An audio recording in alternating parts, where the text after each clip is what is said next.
Un matin à Paris, arrivé dans ma salle, je constate qu'environ 30% des étudiants manquaient à l'appel. Où étaient-ils? Ils venaient pourtant de toute la France pour cette formation, mais où étaient-ils donc passés?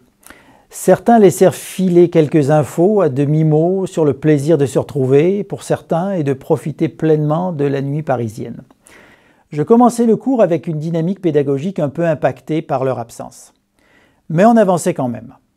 De retour de la pause de midi, j'entendis de la musique dans ma salle et en entrant, j'aperçus les étudiants manquants du matin et l'un d'entre eux couché sur le bureau. Comment allais-je gérer cette situation? La moutarde me montait au nez. J'avançais avec des envies d'autoritarisme et de mots claquants bien sentis.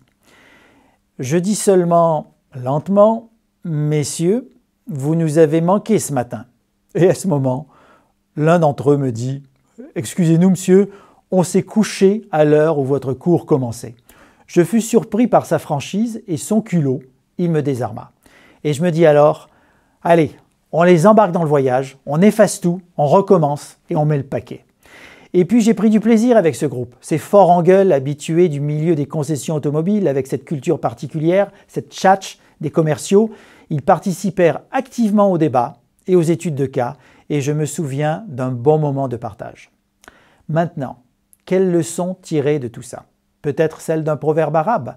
On est esclave des paroles que l'on prononce et maître de celles qu'on a su taire. En un mot, on peut briser un climat pédagogique avec une seule parole, ce que j'ai failli faire. Le professeur doit bien sûr autant que possible incarner l'autorité, mais sans pour autant devenir autoritaire. Il peut bien sûr, avec le pouvoir, être cassant, sanctionner, ce qu'il peut faire à l'occasion, au besoin. Mais si on peut faire autrement, garder son sang-froid et embarquer le maximum de personnes dans une dynamique d'apprentissage, pourquoi pas? Enseigner avec des cas et des incidents critiques, c'est un peu vivre cette tension entre la crainte de rater ou même encore l'impossibilité de réussir.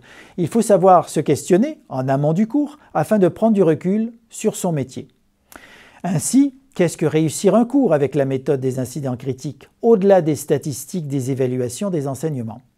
C'est aussi un sentiment personnel qui dépend de notre interprétation d'une multitude de signaux et aussi d'un dosage subtil et permanent. Quand laisser la parole? Jusqu'où? Quand la garder pour soi? Quand arrêter le débat et conclure? Quels sont les signaux de la classe nous montrant que c'est le moment? Comment maintenir un bon climat propre à l'apprentissage?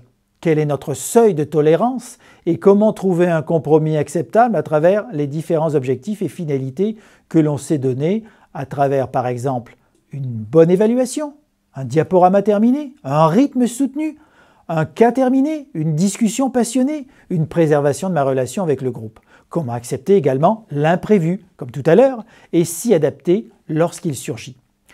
Dans sa thèse, Judith Quentin aborde ces dilemmes inhérents au métier d'enseignant et qui influencent notre sentiment d'avoir bien fait notre travail. Il faut en être conscient. Et puis, comme dit Freud, il y a des métiers impossibles et éduquer en fait partie.